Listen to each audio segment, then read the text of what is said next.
So it's Scarlett against Top. OGS Top, a former GSL finalist and a phenomenal Terran player. Top has always been known for phenomenal macro. Yes. We'll see how he fares off against one of the best ZvT players, I think, in the foreign scene. We'll see how he matches up against Scarlett, starting off on Cloud Kingdom. I love Scarlett's every matchup, actually. I think she's so powerful, but it's important to note really quickly that Scarlett basically made it to WCS Canada doing nothing but like ZVPs. She had so many ZVPs and ZVZs, not a lot of ZVTs. The only ZVT I think she met up with was Druby. So I haven't gotten to see a lot of it, but when she did play against Druby, she absolutely trounced him. Yeah, that was really good. I remember those games. I was trying to summon them. I remember her having very nice games as well. You know, when she beat Huck, also in WCS Canada, and you know, it just seems that Scarlett's really starting to get comfortable playing just in front of people and with a lot of pressure on, especially with her breakout performance in IPL4 and now doing very well in WCS Canada. I'm very excited to see how Scarlett's going to do in other tournaments like NMrUUG in the upcoming months. Yep, let's go and introduce our players. Bottom left-hand position, as we were talking about, Scarlett, the purple Zerg on Cloud Kingdom. Top right-hand position, it is Top. He is the blue Terran over here. Now, oh, never mind. I was just about to say Command Center First is getting a lot more common, but it's actually like a semi-proxied barracks. This is very Slayers-esque. You see all the Slayers Terrans actually doing this. I think this is a direct response from, honestly, Boxer. Because this is like just very Boxer-esque. A lot of times you'll do this, and yeah, you'll put 2 barracks too to try to compare it. That's very Boxer-esque too. Actually, he got super famous against Yellow for making 2 barracks and then going all in with SCVs. Did that 3 games in a row for a finals and won it 3-0. Oh yeah, that's right. And then they had that huge epic GOM TV Legend rematch. Or was it? Yeah, it was like the OSL Legend rematch of the Legends. So if you guys missed that, definitely go check it out if you can. It was a really nostalgic moment. In fact, I'd like to take a moment just to acknowledge Broodwood for all the great foundation it laid for StarCraft 2. But with that in remembrance, we can also remember that Top used to be a great player back in the day. A lot of people thought him as one of those Terrans that maybe he was just a cut under Polt, MVP, Marine King, but he was just right up there as one of the really solid Terrans, and he dropped off, but he's still been making a lot of waves in things like the ESV Grand Prix or even the Korean Weekly. Still trying to enter things like the Summer Arena he was at for MLG just a couple of weeks ago, so Top is still very relevant, and he really wants to make his name known, and what better platform than right now for NSL Season 4 qualifiers. And the initial Marine pressure is starting up right here. Very nicely done by Scarlett. She's keeping everything alive, making sure that she's prioritizing that bunker so it doesn't go up. Spinecrawler is going to go down. Queens and Zerglings as well. Top is going to be stopped here. Now, Scarlett had the best indications possible. If you can see over here, this Overlord actually seeing that there's no command center going up, that let her know that wasn't some sort of fast expansion or, of course, command center first. That's why she had the expectations of this push to happen, and she's able to defend against it so easily. Now she's going to continue doing this. Look at this second scout. Immediately when I say it, there is no command center down here, so she is worried about some sort of 4 racks directly after that. She should prepare for this because of it, but of course we know command center on the top, not too probable, or excuse me, not really standard, I should say. Yeah. Yeah, I know what you mean. When you have to be very cautious, but at the same time, you can see Scarlett just cautiously droning up and getting gas a little bit at times. Very clever ruse by Top to kind of say, well, I'm going to keep her in the dark. That said, I like that Top didn't try to overcommit. A lot of times, you know, players lose everything. They lose the Marine, they lose the SCVs, and then they just kind of feel very silly having nothing to really defend against any kind of Zergling counterattack. At this point, though, Scarlett's very nice. Getting a second Spinecrawler makes her very safe. Yes. And from that point on, she can just resume normally. She's expecting some sort of SCV Marine all-in at this position. I mean, it's very hard for her not to actually kind of fall for this. She's going to actually put a couple of Zerglings behind, just trying to scout out, see as much as possible. But even this, I mean, she sees additional Marines. This is even greater indication. Top is going for a third command center really quickly. Now, I want to go back down memory lane a little bit. And Top was one of the first Terrans actually going for triple command center way before it became kind of the staple part of TvZ in order to keep up with ZerG's macro. And that was against players like nestT, who would just be able to exploit perfectly and make great unit compositions to counter it, so Top would not be that successful. But, I mean, Top is now, this fits his style perfectly to be able to transition, so this is very textbook Top Terran play. But you can see that he's now pushing in here, but has to be really cautious with the Queen's range and 4 Spine Crawlers. He's not really being able to do anything there. Yeah. And all the queens down here as well. This is like so intelligent of Scarlett. Even though it's all wasted, she's seeing that, hey, there's still no command center over here. I need to be careful for this all in. And she has every single read to know it is an all-in. Of course, we know it isn't, but it's like the majority of, like, probably 95% of games is going to be exactly like this, where they all in. Now finally the command center gets revealed, and she's like, well, it's still fine because I had my expansion for so much longer. Now I'm going to kill all the Marines. The big surround. And Top loses everything. Yeah. And he's got 2 Marines back at home. So he really doesn't have ability to put on any pressure, and of course, you know, Scarlett now sees a very late expansion. Even though Top does have an expansion, the fact is he hasn't been able to really utilize a lot of harvesting from it just yet. Exactly. And not only that, the main will be mined out a little bit faster because, of course, mules will be allocated over there. But from here, Scarlett, I mean, she has complete ground control. She can get a quick third.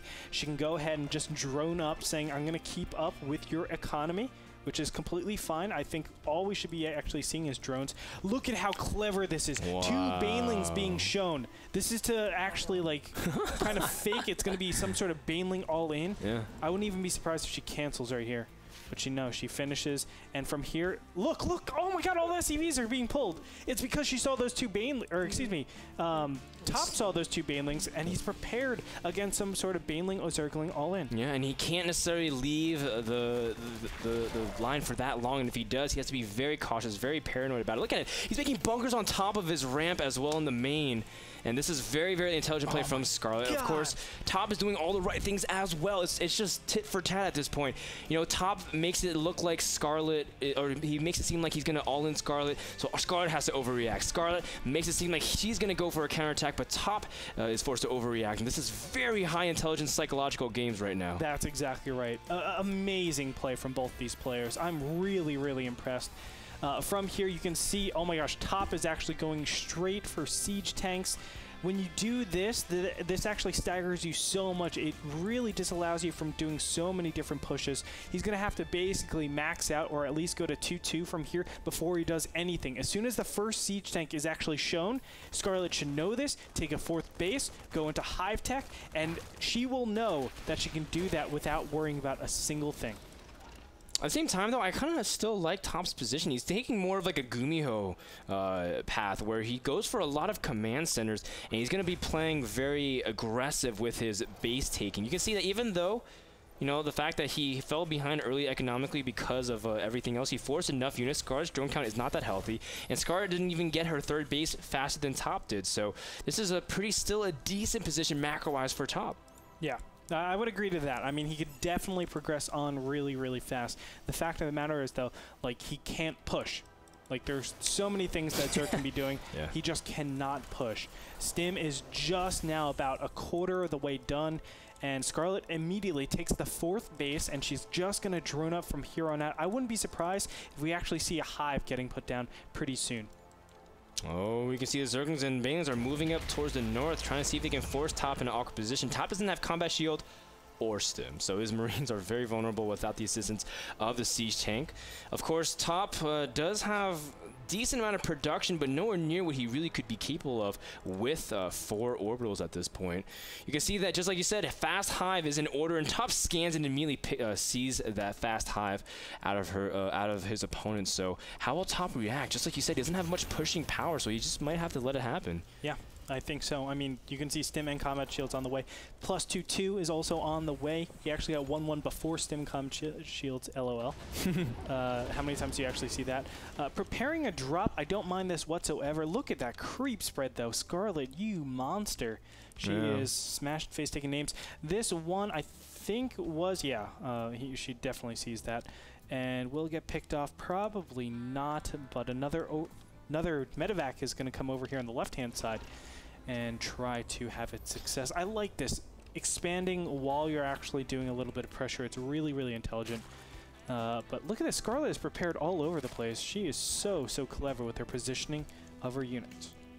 Yeah, and Top's getting up a second factor. He really wants to just get ready for that incoming hive tech. You can see the Marines dropping or dying almost instantly. I guess the Constellation is forcing a Baneling to be used, but I mean, nonetheless, Top is very, very comfortable in terms of taking expansions. Now, again, Top has always been known to be very macro-centric, but he's currently floating a lot of resources, not really able to get out the units he needs at this point. And Top needs to kind of clean up a little bit more if he really wants to keep up with Scarlett, who's been very aggressively teching the hive, going for a second Spire as well. Medevac drop over here on the left-hand side is going to run into a couple Spine Crawlers and Spore Crawlers. Going to just force the unit to actually drop in not the best location. That's going to be really good for Infestors, but they're not in position. Drones being pulled very quickly. It should get picked off. Get the extractor, nice. Ooh, that's good. Just limit another source of gas for those Broodlords to get delayed a little bit. You can see that +3/+3 is started, though, for Scarlett. He doesn't have necessarily any option besides Broodlords to go. He didn't throw down his Ultralisk Cavern, so really committing to it. And Top does see it with his Medevac, so he knows what's coming. Ooh, Queen is going to get the money kill. Nicely done. But from here on out, I mean, Scarlett, she's playing this beautifully. I mean, Top doesn't really have the best counter to Broodlords. Actually, he has a terrible counter to Broodlords. Well, he's making 2 more starports on top of the ones he has, so he just needs a little bit more time.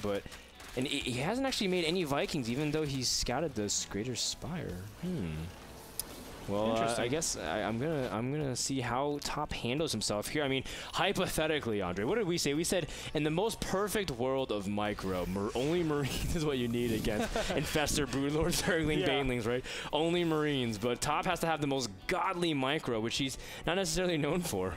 Yeah, Automatron 2000 would even have a lot of trouble dealing with Broodlord and Infestor. That'd be so sick to watch, split though. every single time. Oh my god.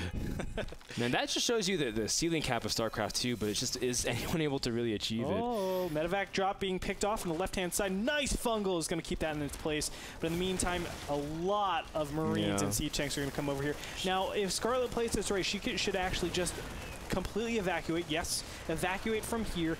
Position everything, wait for Broodlords, and then just retake it and crush this army. Oh no! She's actually losing a ton of Zerglings and Banelings on the top of Banelings are under tank fire, Andre. She's lost around 3 or 4. She has to cancel some of them. Now the Marines are starting to work with them as well. Ooh, this is very costly for Scarlett. Oh, nice! Fungal growth is going to plant very easily now.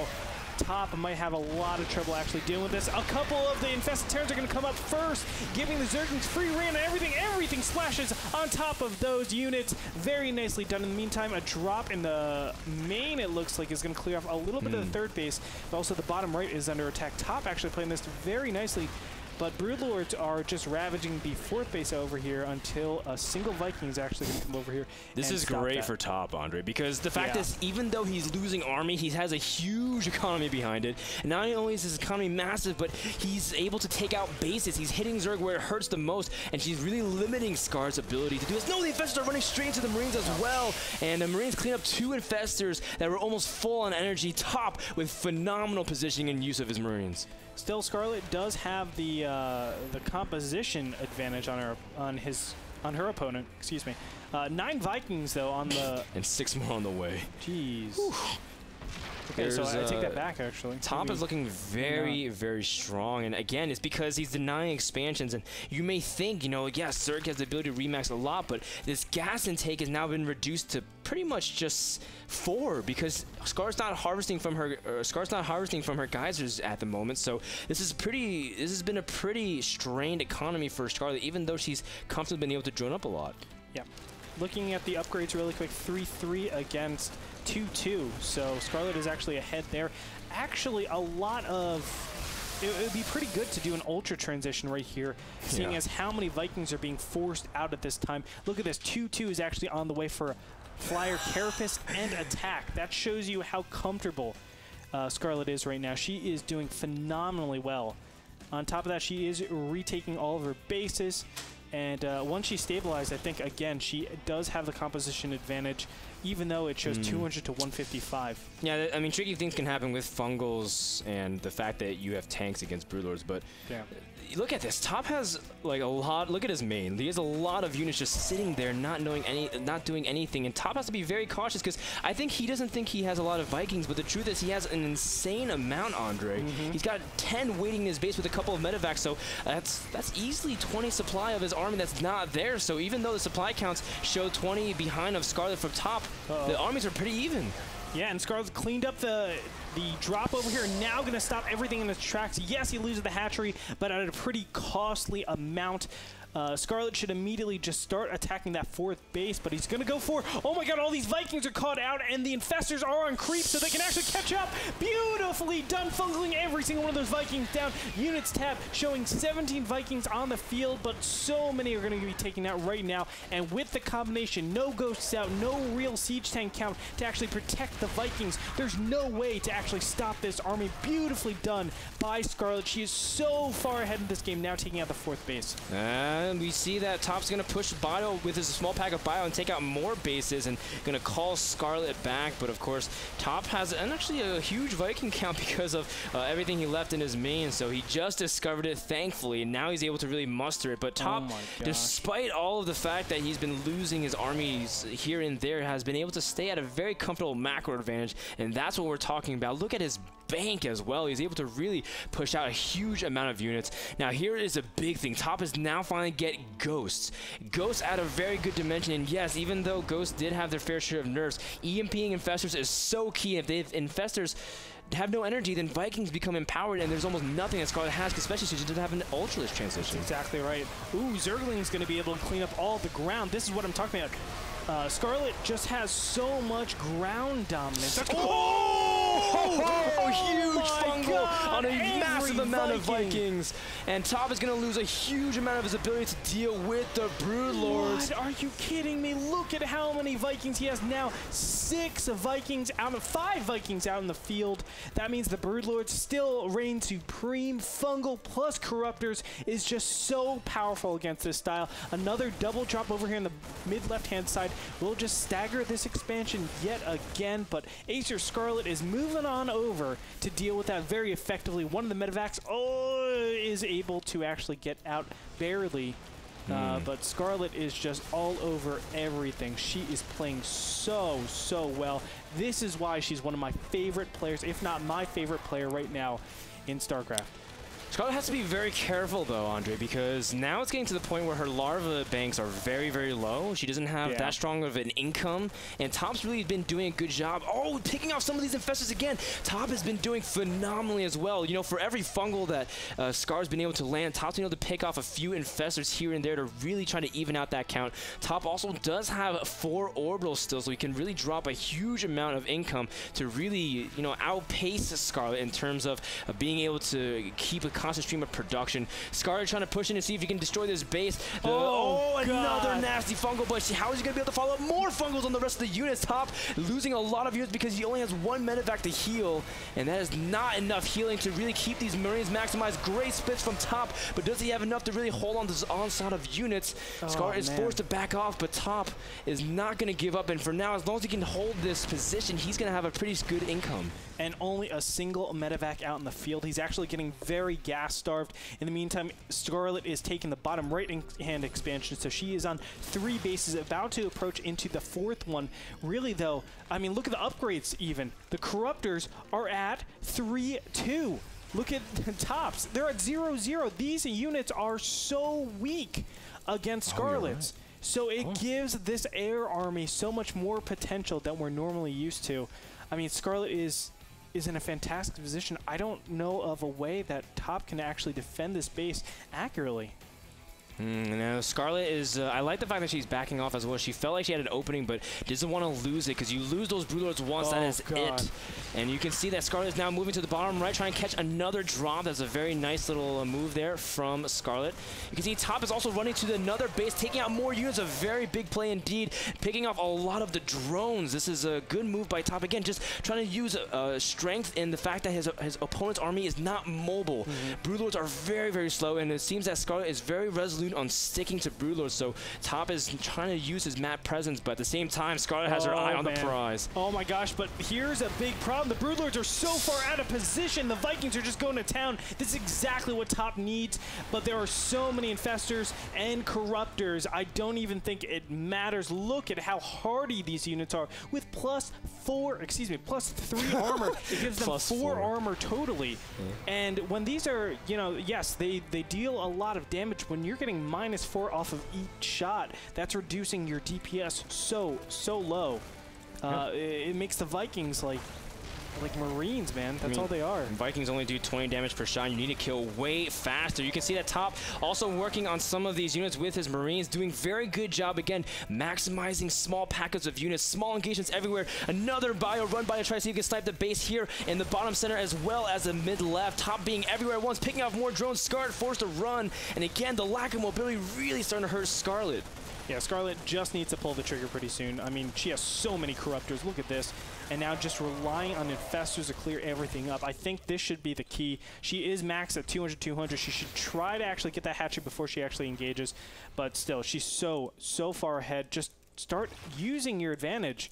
I think we're going to see that right now. Well, she's making a 200 army purely off Infestor, Corruptor, Broodlord. Now, the big thing is, will Top be able to get EMPs? And will he be able to deal with these Infestors? Because the Infestors are the only thing empowering. A split from Scarlett means that the time is near. The Infestors are trying to get in position, but one gets EMP'd. The other goes are not in position to EMP. The Focal keeps him down.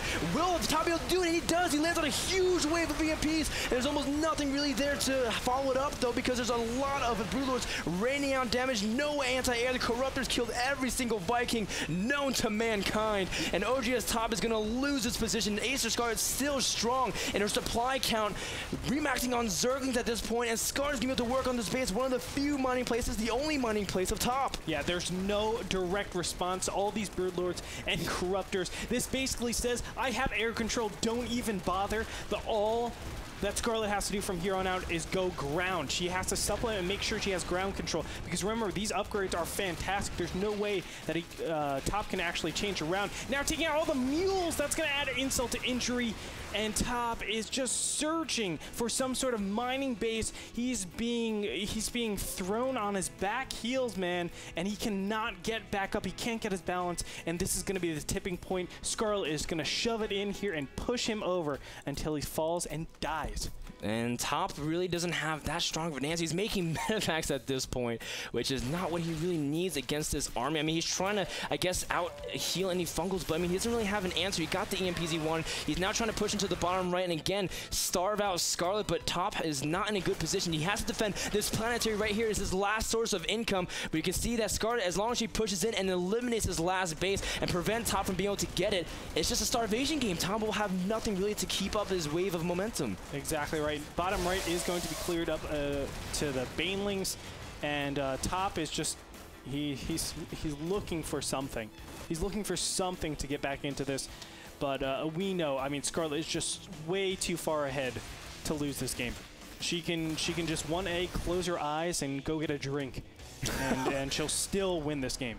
I mean, at this point, Scarlett has a very good control, has a pretty good Infestor count. Just has a land of fungal, and he does a very massive lockdown indeed, and Top cannot go anywhere, forcing the engagement, shutting the door, locking it up, throwing away the key. GG. Scarlett. Wow. Scarlett, are you kidding me? You are so freaking good, Scarlett. Very well played. I mean, Top played really well, too. I have to really stress how he was able to really catch units out of position. It was very good map movement and army control from Top. And, I mean, despite all of that, Scarlett was able to really keep it up. The beginning, right? I mean, Top was so far behind from that beginning. Just going the two barracks in the beginning and then losing so fast, losing all of his Marines directly after that. It really shows you the skill of Top and how he's able to get back into the games with his multitasking, with his, his macro, really. But when it comes down to it, Infestor, Broodlord, Corruptor is one of the most cost-efficient Oh, I know. unit compositions that you can do. I know, Andre. So when ZvT are able to just go to that freely, it's like, well, you're in for a really tough road ahead of you, and that's what we had. I mean, Top played phenomenally, but just not enough to how Scarlett played.